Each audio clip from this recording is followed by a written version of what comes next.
चंद्रयान 2 के ऑर्बिटर ने कहा, स्वागत है मेरे दोस्त, और चांद पर लैंड कर गया चंद्रयान 3। जिस काम को रूस और अमेरिका भी नहीं कर पाए वो भारत ने कर दिखाया।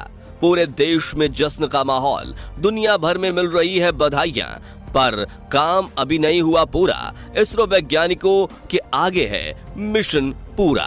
दोस्तों, सारी मुश्किलों को पार करते हुए, दुनिया के कई देशों को गलत साबित करते हुए हमारा चंद्रयान 3 चांद के दक्षिणी ध्रुव में लैंड कर चुका है। और इसी के चलते पूरे देश में जश्न का माहौल है, क्योंकि भारत ये कारनामा करने वाला दुनिया का पहला देश बना है।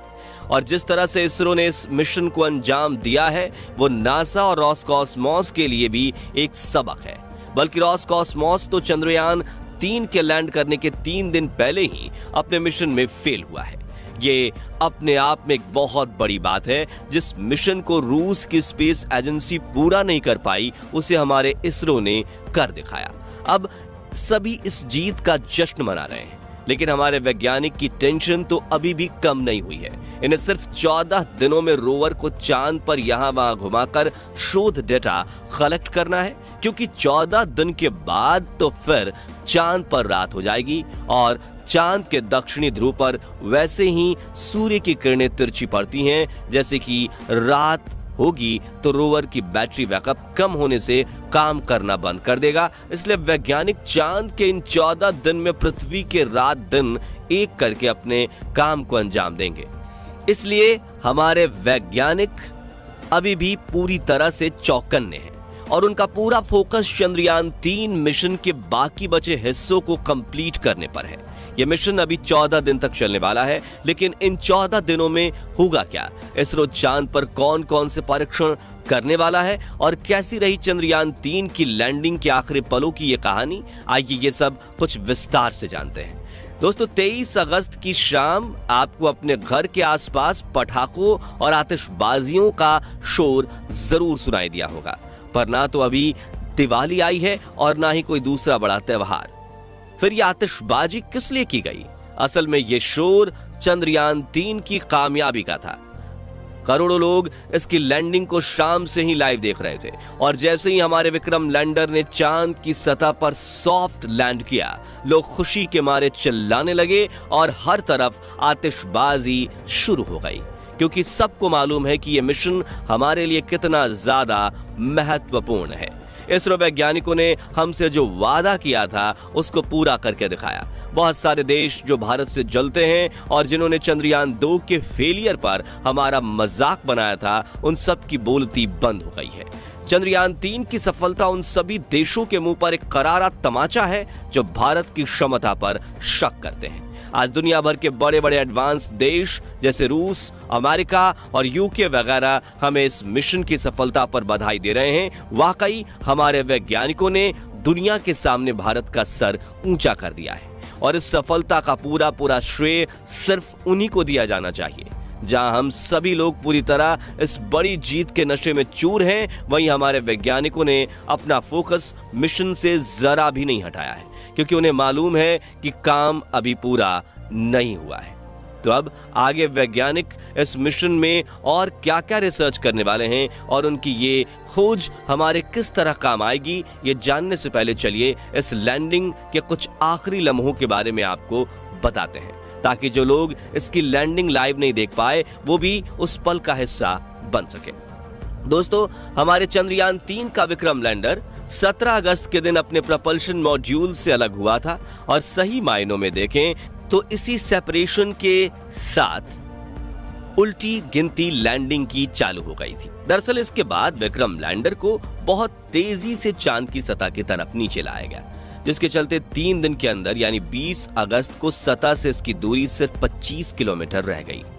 यहां से विक्रम लैंडर को इसकी लैंडिंग साइट की तरफ लूनर ग्रेविटी की मदद से फ्री फॉल कराया गया। इस दौरान ये हमें चांद के अलग अलग एंगल से ली गई तस्वीरें और फोटोज भी भेजता रहा, जिन्हें आप इस समय अपनी स्क्रीन पर देख रहे हैं। और यही वो पल था जब चंद्रयान 2 के ऑर्बिट ने इसके साथ कनेक्शन बनाकर इसको वेलकम बडी का मैसेज किया, जिसका मतलब होता है स्वागत है मेरे दोस्त। विक्रम लैंडर ने चांद के बेहद करीब जाकर इसके जो फोटो और वीडियोस कैप्चर किए, उन्हें देखकर हम लोगों को तो बहुत खुशी हुई, लेकिन वैज्ञानिकों की नजर में ये तस्वीरें चिंता को बढ़ाने वाली थी। दरअसल इन तस्वीरों को देखकर यह एहसास हुआ कि वाकई चांद के इस हिस्से में काफी सारे गड्ढे हैं और ये हर जगह हद से ज्यादा उबड़-खाबड़ है। इसको देखकर एक पल के लिए हमारे वैज्ञानिक भी चिंता में पड़ गए थे कि विक्रम लैंडर इतनी खराब जगह में कैसे लैंड करवाएगा, लेकिन फिर भी वैज्ञानिकों ने खुद पर भरोसा रखा और प्लान के अनुसार लैंडर को आगे बढ़ाते रहे। आखिरकार वो पल आ गया जब विक्रम लैंडर चांद की सतह पर उतरने के बिल्कुल करीब था। लैंडिंग का समय शाम 6:04 रखा गया, लेकिन इसकी लाइव स्ट्रीमिंग करीब 45 मिनट पहले शाम 5:20 पे ही शुरू हो गई थी।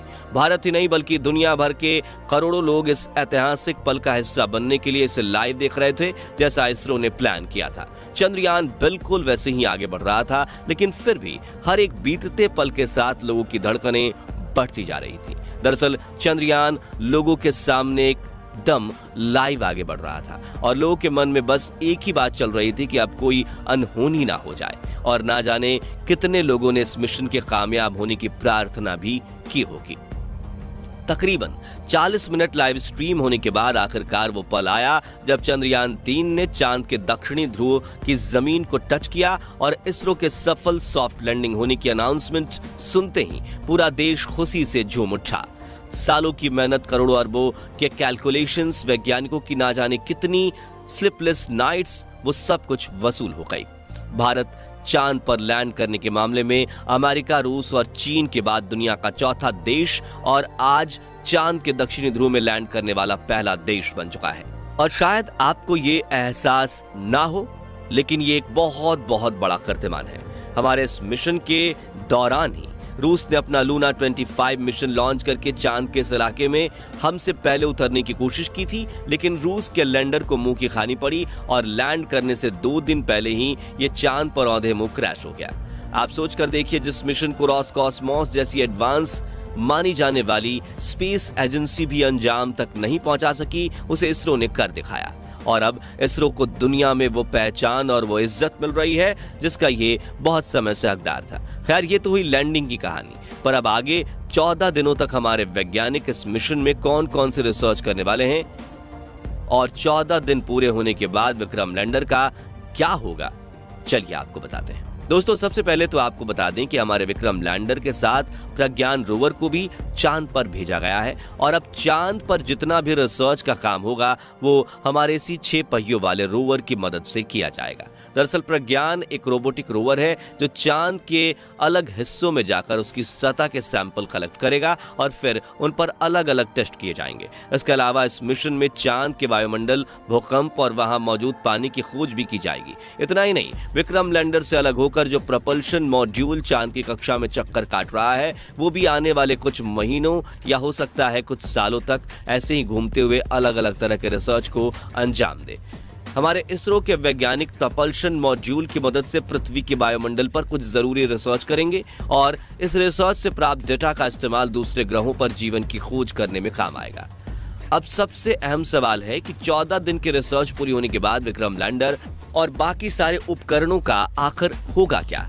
असल में दोस्तों, चंद्रयान 3 एक वन वे मिशन है, यानी हमारे इसरो वैज्ञानिकों ने अपने उपकरण को वापस पृथ्वी पर लाने का कोई प्लान नहीं बनाया है। इसका मतलब यह है कि हमारे उपकरण हमेशा हमेशा के लिए चांद की उस अंधेरी दुनिया में ही रह जाएंगे और हमारे पास अगली जनरेशन को सुनाने के लिए इनकी बहादुरी के सिर्फ किस्से और कहानियां ही बाकी रहेंगी। वैसे आप लोग बताइए कि चंद्रयान 3 की सफलता पर आप कैसा महसूस कर रहे हैं? कमेंट करके जवाब दीजिएगा।